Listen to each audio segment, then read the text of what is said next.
out that there was at least one ghost story, and the rest is history, because people began telling about their encounters with the ghosts, and that got me started looking into the stories, and we even had some experiences ourselves. But that made me start thinking about all the stories from when I was younger that I'd heard, and I began to think about all the stories that had been lost because no one's telling stories anymore, really. And so I decided to try to save what I could and preserve them in a book.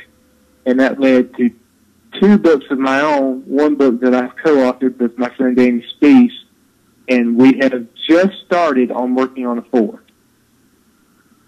Very awesome. Now, that's sort of a little different than a lot of people. Usually it's a haunting that they experience themselves that kind of get them started. Did you approach this more from being a paranormal investigator or a folklorist? Well, it started as more of the folklore, trying to preserve the stories. But as it progressed, and we began looking more into the stories and the history behind them and experiencing things ourselves, it transformed into an investigation type deal. Amy and I have a group called Camel City Spirit Seekers based out of Winston-Salem, North Carolina. And we have been around the state doing investigations and presenting programs on North Carolina ghosts. So I have had experiences. In fact, when I was 13, I remember seeing my grandpa a few days after he passed away. And that was a deeply personal experience, and I don't really talk much about that because it was so personal. But that, I guess you could call that my first paranormal experience. Well, I certainly understand. I know I grew up in a house that had activity, and that was my initial interest, and then kind of came back to it much later too. But you kind of got me thinking. As investigators, we get so busy in trying to document evidence and talk about the validity of evidence and truth and reality that we can kind of forget sort of, the much longer human tradition of folklore and mythology that what do you think the value of folklore is today versus science and validation? Well, science is a really good tool, but it's not the be-all, end-all. We use scientific equipment and we use scientific methods when we're doing the investigations, but we also rely on our instincts and our feelings. And a lot of times, science will fail you where your feelings won't, and vice versa. I tend to be I believe in a spirituality and a personal relationship with my God, as far as my personal beliefs. That we have several different belief systems in our group. But yeah, I use science as a tool, and that's it. I agree. I think in our quest, we all have that quest that we want something that's objective and verifiable, that kind of passes that muster of the scientific method. And sometimes it's easy to reject everything else as superstition, I guess. Sure. And forget that there is a very valid role for folklore and storytelling independent of anything else. What do you think will happen as far as the role of storytelling and folklore as technology progresses? I'm sorry, I didn't hear you. You faded out on me. Okay, let me try this again. What do you think the role of folklore and story is going to, how it's going to change with progression of technology? Well, I don't know. I hope storytelling doesn't die out, because that would be a real shame. I think maybe with the CDs and everything and the podcasts on the internet, maybe storytellers will get to the point of where they're recording their stories more than actually going out in groups and telling them. But I enjoy doing that. I like to have an audience, and I can sit there and I relate these stories. And they always seem to have fun with it. So hopefully that will not die out completely. Oh, I agree with you. Yeah, you have to get over here. Better introduce yourself. Hey, how's it going? Here's John. Hey. How are you, John? I'm okay. How are you? I'm not sure if I can survive, but... I'm not sure Sony's going to survive after that. Sony and I are going to have it out. We were just talking about the fact that Michael kind of came at the field from an angle of preserving stories and folklore, and we were talking about the role of folklore versus science and as technology progresses. Okay. Just to catch you up, since you have been off. I'm actually lost right now. Okay. Even after the explanation. Okay. Well, we'll have to educate him, I guess. Well, man. What do you think? Do you think the audiences are changing as far as, are they less receptive to storytelling than they used to be? Well, I don't know. I think with the advent of all these TV shows like Ghost Hunters and Ghost Lab and Paranormal State, they have been good in the light that they have caused more interest in the field, and they've gotten people more interested in hearing these stories. And places that are haunted are now, in some instances, more open to the idea of people visiting them and looking into their ghost stories than they were, say, 15 years ago, when it was taboo to have a ghost. They didn't want to broadcast it. Let's say there was a hotel and they had a haunted room. They would not broadcast that because they were afraid people would not come to their hotel. But now, that is kind of a draw. If there's a haunted room in a hotel, people are wanting to rent that room to see if something happens there. So I think people are more open to the idea of paranormal activity than they were even 10 years ago. Oh, I agree with you there. I was reading a story a while back about... You trying to fly? No, I think you're trying to knock me off my chair.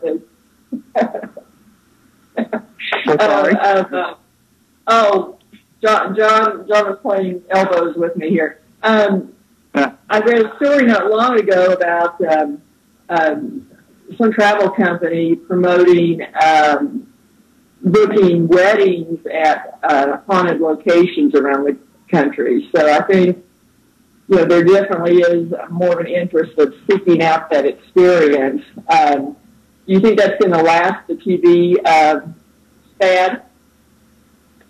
Well, right now I think it's a fad, sort of a trend. You know how people get into these trends, but I think it will last because there are going to be certain people who will just continue with this even after the spotlight has diminished, if you understand what I'm saying. So yeah. I think it's here to stay. It may not be as big as it is right now, but it's here to stay.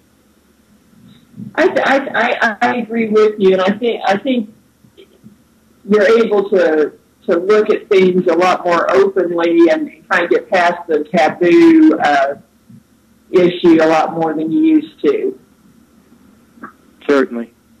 And at one time, there was this tendency to think of paranormal activity as demonic all the time. If there was something like that going on, then it had to be a demon. But now people are understanding and more open to the fact that it doesn't necessarily mean there's a demon. It could be simply a human spirit that has not moved on, or it can be residual energy of something that happened years ago. And I've actually been accused of being a devil worshiper because I do work in the paranormal, which I think is fascinating because I don't even believe in the devil. So, but I've never been accused of that. You've never been accused of being a devil worshiper for being in the paranormal? Yep. No, that's never happened to me. But then again, most people know, and I'm pretty upfront with it, how I believe that, I believe the Bible. So I've never been accused of that. Well, I think there's just... Now, I have been asked... Uh-huh. I'm sorry. No, go ahead. I have been asked before if I thought, that every time something happened, whether I thought it might be a devil or something, but, I always answer no.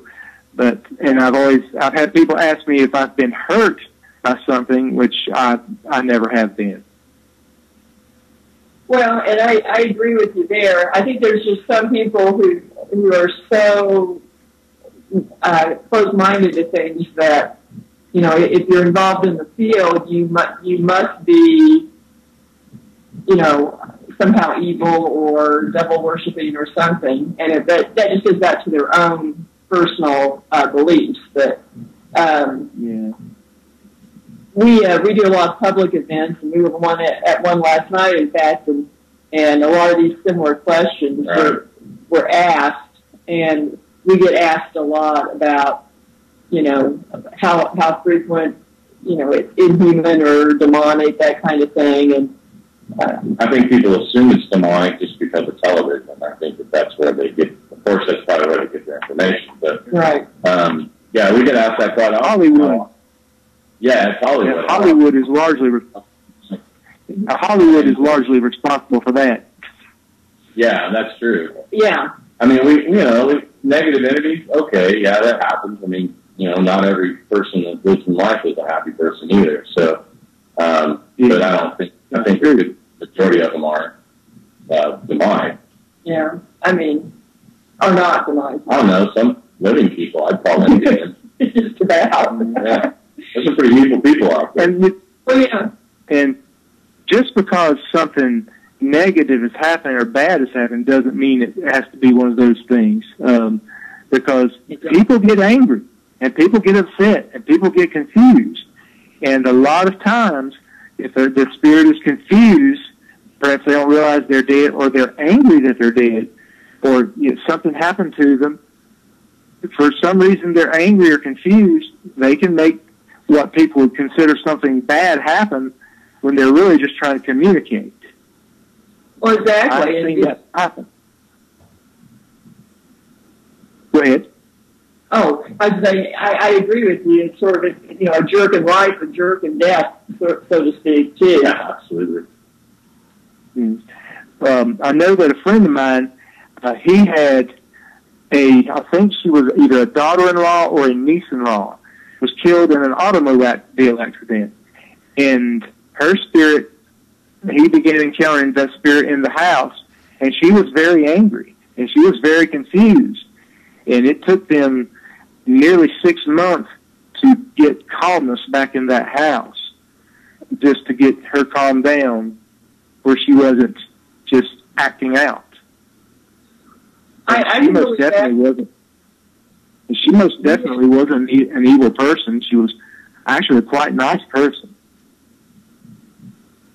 Well, I think if you put yourself in that position, that if of something happening to you so suddenly, probably very violently, without seeing it coming, that, I mean, most people would be confused. I mean, it'd be like, something happening to you very suddenly and waking up in the hospital out of a coma months later and not being able to walk. A lot of people are going to be confused and angry. I don't see how it would be any different, really. Yes. What are some of the most interesting stories that you've documented that you think are important to keep passing along to the future generations? Well, I'll give you the stories that got me interested in college were East Residence Hall. And I'll go with the main one of East Residence Hall. There are several in there. There are at least a dozen different ghost stories and a dozen different people who are supposed to be ghosts. But the main one, I'll tell you about it. When I was a freshman in 1987, I worked in East Hall. And people started talking about a ghost. And in September, there were a group, about a dozen boys, who were sitting in the hallway on the first floor talking. And there was a young man came walking amongst them, wearing a plaid shirt, jeans, and hiking boots, had sandy hair, and he walked amongst them, turned, and went to a corner room and shut the door behind him. Well, these boys realized that the young men who lived in that room were not there. They were gone for the weekend. So they went down there and started banging on the door, and there was no light under there. Nobody would answer the door. So one of them went to get the RA. The RA came back. They keyed into the room, and when they went in, the lights were turned off, so they turned them on. The windows were closed and locked from the inside, but the room was empty. There's no one under the beds, no one in the closet. The room was totally empty, and it was cold as ice. And most of the boys had been standing outside the door while the one went to get the RA. So they knew he had never come out. So he just went into the room and vanished. And so, did they assume it was a living person? Was it that clear? Yes, they thought it was a living person at first. And of course, when he wasn't in there and the doors were locked and windows were locked from the inside, that caused a buzz in the dormitory. So a few weeks later, East Hall had this thing they called the Dorm of Doom, which was a spook trail that wound through the main lobby of East Hall, along first floor, down a stairwell, and out through the basement. And so they did this every year. The kids would come from all around, college students would come in, and they would have this spook trail. So after it was over with, this was in late October, this young man named James, who was one of the fellows who saw the earlier incident, was in the basement of East Hall by himself. In one of the classrooms, he was gathering his sound equipment together. And he heard the outside doors of the basement slam shut. And he's like, they just changed those doors. He could be opening. So he looked up, and he saw the same young man that he'd seen upstairs walk right by the doorway. Well, James, he yelled an expletive and dove for the doorway. And he landed on the floor there, and where he landed, he could see the hallway in both directions, down the hall towards a bathroom and the other way towards the steps. Well, the man was gone, but he could still hear the footsteps. And then he heard the stairwell door open and close and someone going up the steps. James left his equipment there and went on upstairs and got it the next morning. But he said it was the exact same guy he had seen go into that room. So that was late October when this happened. That caused another buzz in the dormitory. And between then and now, dozens, maybe even hundreds of people over the years have seen the same young man repeat the same thing, walk into the basement or walk onto that hall and go into that room. In fact, I saw him myself in the fall of 1989. I was working in-house security needs, and I was also living there. And it was about 2 o'clock in the morning. I was on rounds, and I was walking on the subfloor, which it's below first floor and above the basement. And it's only on one wing of East Hall. But I was on my rounds, and I heard a young lady gasp. And so I hurried up and went all around in the little common area. There was this girl that I knew standing there. Her name was Jennifer, and she had her hand over her mouth, and she was white as a sheet. And I said, Jennifer, what's the matter? And she said, there's a creepy guy on the steps. So I went out to the stairwell, and I saw him going up. And he'd already gotten halfway up the first set of stairs there. I caught a glimpse of his face. And I said, hey! But he didn't hear me, or he didn't act like he heard me. He just kept going. And when he got to the landing, there were doors that went down onto what they called the East Beach, which was an open area in the middle of a sea formed by the building. Well, I took off running up the steps. And by the time he got to the first floor landing, I was only 2 or 3 steps behind him. And he went out onto the first floor, and I was right there, but he was gone. And I stepped up and I looked down both ways of the hall. There was nothing but one of the girls, another girl that I knew. Her name was Dawn. She was on the payphone on the first floor, and she waved at me. So I walked down to where she was, and she hung up, and she said, hey, Michael, how are you? And I said, I'm okay. Dawn, where did that guy go that came out of the stairs in front of me? And she looked confused. She said, huh? I said, the guy that was in front of me, where did he go? And she said, what are you talking about? I said, Dawn, don't mess with me. This guy just scared Jennifer down on the slip, so I need to at least talk to him. Which way did he go? And she turned white and she said, Michael, you're the first person I've seen in 20 minutes. You're the first person that came out of the stairs. And that made the hair on the back of my neck stand up. And she said, oh my gosh, you saw him. You saw the ghost. And so things like that happen in East a lot. And we started hearing stories that a young man had killed himself in East, and sometime in the past. We began researching that. Sometime in 1990, they found a newspaper, I think it was either the Appalachian or the Ottawa Democrat, that had an article about this young man who had shot himself in East Hall in 1977. It was the first suicide at Appalachian since it had become full university. And so, on with that, over the next several years, we researched, and finally, just 2 to 3 years ago, some students found the death certificate for the young man who killed himself in East. His name was Lacey Dean Everett. He was from Greensboro. He was 17, and he shot himself on September the 29th, 1977, in a corner room of East Hall, the very room where those young men had seen this guy go into. Oh, wow. You know, I think that's, you know, while you were talking, I was sitting here thinking, it seems like there's so many colleges and universities I know of that have very similar stories, and I was kind of wondering if it was a suicide, because so many of them do seem to be centered around students who killed themselves, and it's such a shame.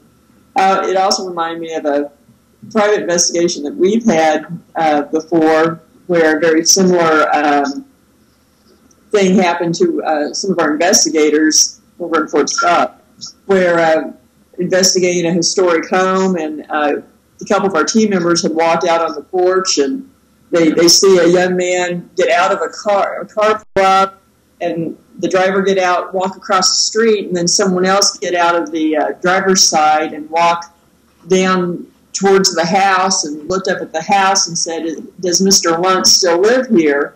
And he actually had died earlier in the year, and family still owned it. And one of the investigators had said, no, he's passed away, but his daughter lives here. And he said, oh, he turns around, walks off, and then disappears. And ends up that the daughter recognized him by description as a neighbor kid who had died 30 years before. Wow. Oh, my. That happens a lot. And here's a coda to that story of East Hall. Just recently, I found out what high school he went to, so I contacted them, and they sent me a photograph from the yearbook page. So I took his photo and I blew it up. And as soon as I saw it, I said, you know, that looks like the guy I followed that night. But I only caught a glimpse of the face, so I wasn't sure. So I sent it around to people who had actually witnessed this ghost, a couple who had come face-to-face to it, like James. I haven't heard from him, but I've heard from 4 different people who came face-to-face with the ghost. Oh, my God, that's him. That is definitely him. Where did you find this picture? So I'm relatively sure that we've solved the mystery of, you know, what he looked like and who he was, because I was pretty sure, and then that they are 100% sure. There's not one of them has waffled about it a bit. And so, well, you know, I think that's a really good explanation of the value of keeping stories alive, is that the validation for people who have the experiences. Yes, yes. Well, a lot of people thought they were crazy, but... Well, yeah. Do you think it's an intelligent haunting? Yes, it's hold on a second, please. Sorry. What was I saying? Oh, well, I got interrupted and distracted. Oh, no, I just asked if you thought it was an intelligent haunting. I think it's an intelligent haunting. That, I think, has elements of both. I think his spirit is there, but I think some of the things they see are repetitive, like a residual, a place memory. because he doesn't seem to pay any attention to anybody when he's on his walk from the basement upstairs. It seems like he just does the same thing over and over. But other times he seems to interact with people. So I think there are elements of both there. And in other ghost stories in East Hall, it's residual, and there are some other intelligent hauntings there. In fact, there's one where I think people messing around with something they shouldn't have actually did bring something dark in there for a while. And why don't you tell us about that? I do believe well, some people messed around with a Ouija board in this one classroom. And for a while after they did that, people would talk about feeling like they were being watched, like they shouldn't be there, like there was a hostile feeling. And if they turned the lights out, they felt like something was in the room with them. People would be touched, things of that nature. And after a while, that just stopped happening. I'm not sure why. But that happened after they played with that thing down there. Well, with that in mind, what do you think of that new movie that's out, the Ouija movie that's out now? Ouija? Do you think that's going to cause people to use them? Or do you think it'll scare more? I'm afraid so. I'm very afraid so. But, I mean, my advice to anyone who's thinking about it is don't. Because, I mean, a lot of people say they're just a toy. And really, that Parker Brothers thing, it is a toy, but you can infuse it with energy. And, Ouija is not an ancient term. It's not a mystical term at all. No. Ouija is just the French and the German word for yes put together. And that's what they named that board that those two guys developed and Parker Brothers took over. But talking boards have been around for centuries. But, Ouija is not an old... But I'm afraid it's going to make people want to try it, especially young kids and teenagers. I mean, maybe even us older folks who should know better. And I'm afraid somebody's going to get hurt or get scared to death or something. It's just... Well, and that's I people too. I agree with you. I don't really even want to support the movie in any way, shape, or form because I don't feel like it is portraying a proper message to people. And I think it's going to stem people's curiosity in it and cause them to buy them and try to use them. And if you don't know how to use them, people, and you open up something and bring it in and you can't control, guess what? Exactly. Yeah. It's not a place. And if you don't close, if you open a doorway and you don't close it, you leave it open there, who knows what's going to come through that. So, it's best that people don't fool those things like that. That's true. I mean, I know that's not going to discourage anybody, but my advice is don't.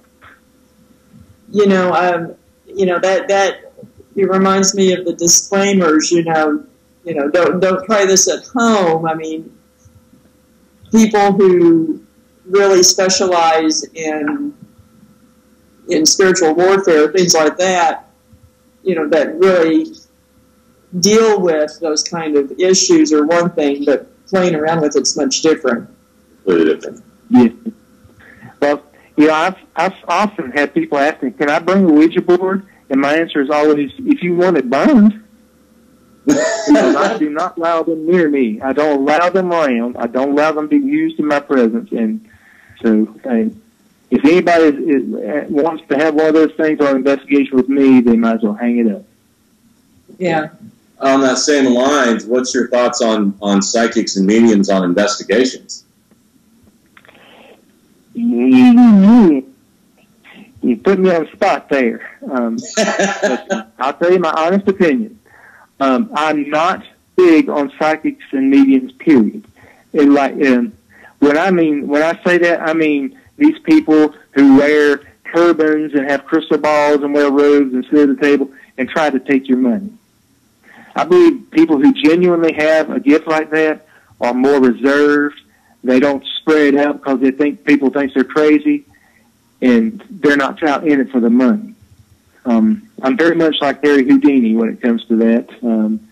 I've never met one yet that I couldn't debunk.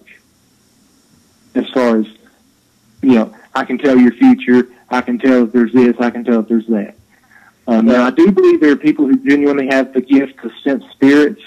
Amy, I believe, can do that to an extent. I can tell they're there.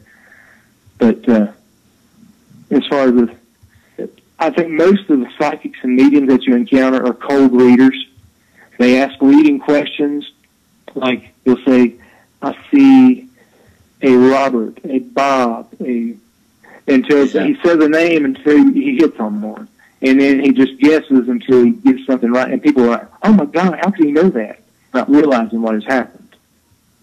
Yeah, but there are people who yeah, if you like the ones I've seen, there's some I've seen on TV that I question. I mean, just simply because you're right, they do ask leading questions and common names like that. I mean, anybody, you're going to hit it eventually. You know, if you ask about, Mary or John or Lisa, enough, they're common names. Now, if you ask about LaQuisha, you might get a whole nother. I mean, that's a whole nother animal. But I mean, because it's not a common name, But I agree with you on that. I mean, I think there's some shysters out there. Yeah, I mean, John and I have talked about this before. I think there are some that have real gift, and we're real cautious about using the term medium or psychic, I mean, if someone can lead the police to the dead body 2,000 miles away with nothing, then, that's a gift. That's a rare gift. I think that... Well, I prefer the term sensitive, spiritual sensitive, because you can be sensitive to these things, but not be able to predict this or that. And it's useful to have someone who's sensitive on an investigation while you're there in real time. Because when you're doing your EVP and you're taking your pictures, you don't know until you go home and look through it if you've had anything happen. And also, if they're there and they tell you they sensed something, they felt something, and it matches up with a photograph or audio evidence that you have, I think that helps to validate what you've got. And I'll be honest, from my own standpoint, some of the most fantastic things in the world to me was the Echo Box, because it was instant validation in a lot of cases for things that I would sense or come across. We get, quite a bit of instant validation with some of the things that I pick up or Lisa picks up. Mm-hmm. So that's kind of cool. And I agree with you. I don't even like the word psychic. I refer to myself as a psychotic large instead of a psychic medium. So, or a sensitive, perhaps. Oh yeah, that's better. Yeah. Sensitive, right? At least in public company, right? No, I'm a psychotic large in public company too. Well, that a lot of people put a lot of stock into these orbs, these lights, and I really don't put a whole lot of stock in them. Most of them, I believe, are dust or water particles or bugs or something like that. But I'd say there's 1 in 100 that really is. There's really something to it. And like we have a photograph on our Camel City Spirit Seekers Facebook page of a heart-shaped orb in a cemetery. And I think there's something to that one, because there were things happening around the same time that photograph was taken. And the cemetery is the Browder Cemetery, where the Charlie Lawson family is buried. And there have been times where we have captured orbs in pictures. And the most recent time, we were at Greensboro College doing an investigation, and I was taking some pictures, and I just got a feeling, and I said, "There's a presence, and it's right there."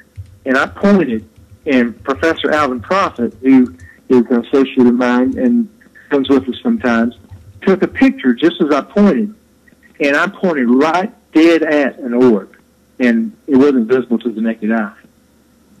But in the photograph, I'm pointing right at it, and it's just as I say, there's a presence, and it's right there. So when there's corroborating evidence, I kind of feel like there's something to it. Well, we tend to be very skeptical on orbs as well, and very skeptical. 99.999% of them are dust, pollen, moisture. In our experience, when there are what we refer to as energy orbs and usually they appear very three-dimensional. Usually they aren't round and often change shape. And And very bright. Very bright. Sometimes not white. They'll be miscolored, or not miscolored. They'll be pink or, you know, purple or whatever. But yeah, we've seen almost them like red, plastic. golden, and particularly green. Yeah. And you know, so many people will bring us photos, and I'm sure you too, that, you know, it really is just dust. But, you know, and if you tell them that, they're still convinced that it's not. But, you know, whatever. But Yeah. you want to pretend like it's, you know, somebody you know, that's fine. Yeah, I think that's one thing that I find interesting, that people seem to cling to more than almost anything is our photos of dust orbs. And I haven't really figured out why.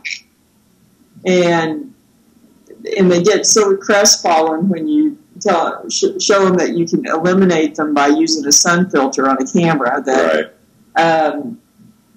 But I haven't quite figured out why it's those orbs that are so fascinating and convincing to so many people. I don't know. There's no way to know. I guess it's just something that they think is unusual, and they go with it.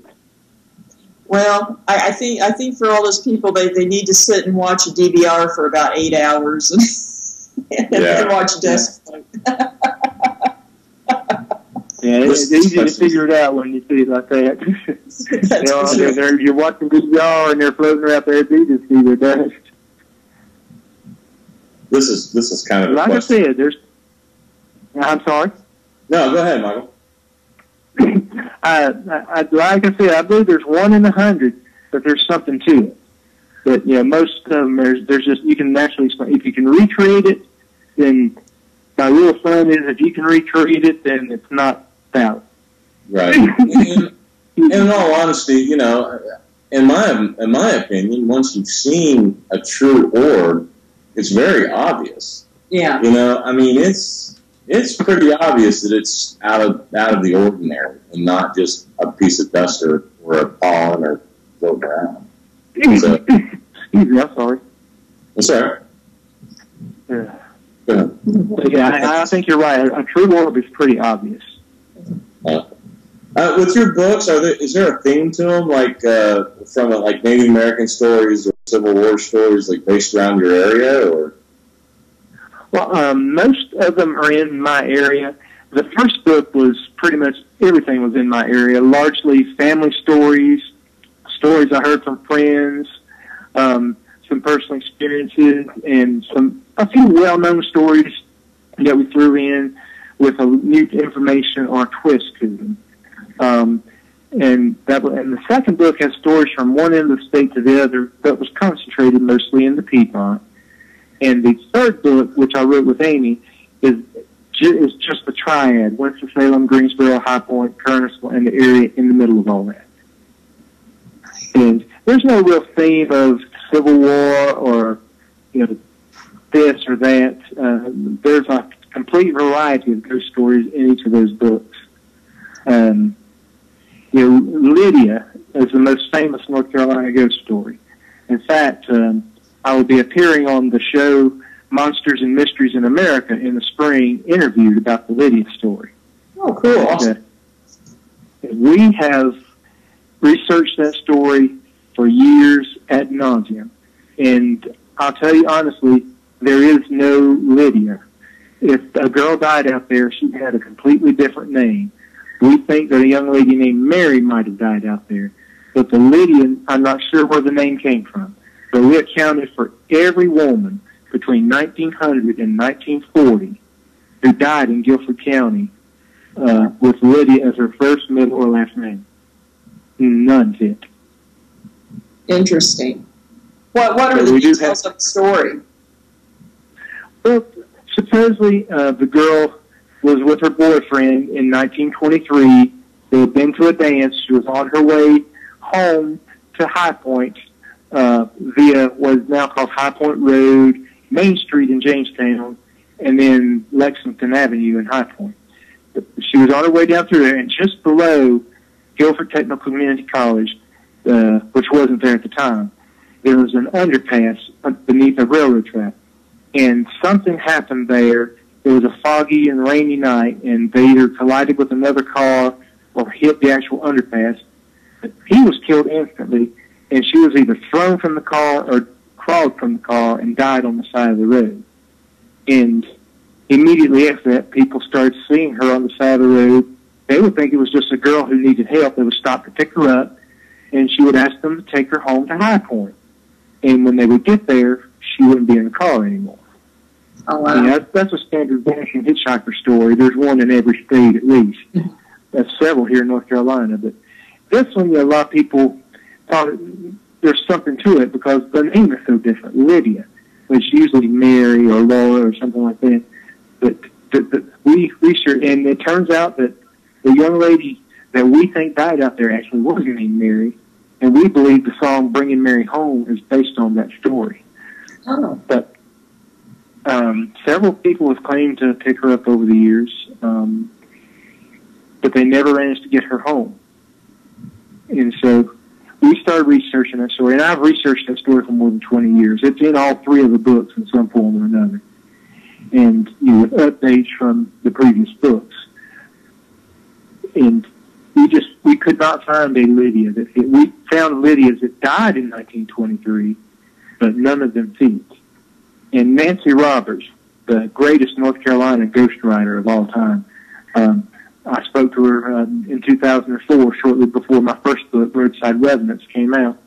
And she told me that she made the name up of the man who picked her up in 1924, who was the basis of her story in her book. The name was Burke Hardison. It's a pseudonym because the man didn't want everybody to know who he was. So she agreed to make this name up for him. And she told me that shortly before that book came out. So, I mean, so that makes sense. I'm sorry? So that makes sense then why you haven't been able to document it. And I can understand someone not wanting to be associated with, a story like that, wishing to be anonymous. So, and it's another thing that perhaps she used a pseudonym for the girl as well. And right. So, when I started looking into the name Mary, from 1900 to 1940, there were a few thousand Lydias. We covered them all.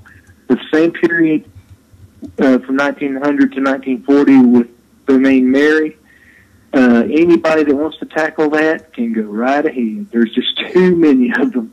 I could work the rest of my life probably and never go through all of this. Well, yeah, I think Mary was the most popular name in America for about 70 or 80 years, so I imagine there's just a few out there. Yeah, and that story is probably going to remain neither proven or disproven for the rest of the time, unless somebody just gets an army to go in there and look through all those names. Somebody might eventually find it. I don't know. I'm kind of curious in your area, and your area is older than ours. We're in Missouri. Is there a certain time period that seems to have more ghost stories associated with it than others? The Civil War really has a whole lot in this. It's because it was fought through here. It was fought largely in the South. There were maybe 2 or 3 major battles in the North. The rest were in the South. And so all those people that died, and there are all sorts of ghost stories. There's a major one about Bentonville that people will see regiments marching out on the fields down there, and they'll ask locals about it, and there are no reenactors around at the time. So, it's like they've seen ghost regiments. We have we have the same experiences here because, and although it's not as well known west of the Mississippi, but we had intense guerrilla fighting in our area, and I'd say Civil War ghosts are probably more common than anything else. And aside just from the level of emotion and brutality associated with that war, I think that's I think that's very true for border states and southern states generally. seems to be almost a rule of thumb. Michael, we're getting towards the end of the hour. If you would throw out the names of your books and where people can find them, and I recommend that they look them up and read them. It's important to remember these stories and to pass them along. Okay. Well, each book does have a Facebook page of its own, and a couple of them have bonus chapters in the notes. So, but the first one that came out in 2005 is now in its second printing. It's called Roadside Revenants and Other North Carolina Ghosts and Legends. It's $12. It's available at most book retailers on Amazon.com. I've seen copies on eBay, and you can order them straight from the publisher, Bright Mountain Books. The second book is Tar Heel Terrors, More North Carolina Ghosts and Legends. It's also $12 from Bright Mountain Books, and it's available in the same places. The third book is Ghosts of the Triad with my co-author, Amy Spease. It's called Ghosts of the Triad, Tales from the Haunted Heart of the Piedmont. And this one actually has photographs in it, so it's a little more expensive. And in the introduction, there's actually a picture of a ghost captured in a portrait. But it is $19.99, published by the History Press. That one is available also in Kindle and other e-readers, as well as book retailers, Amazon, and through the publisher History Press. Very awesome. Great having you, Michael. Appreciate it. Yes, we really appreciate it. Hope to have you back again, and good luck with the show in the spring, and keep in touch with what's going on, and we'd love to have you back another time. Okay, thank you so much for having me on. Thank you. Yeah. And everyone stay tuned for Closer to Death with Selena Roan. She's got Minda Tate Wigand online from One True Paranormal in Branson Ghost Tours. Thank you, everyone. Thank you. Good evening.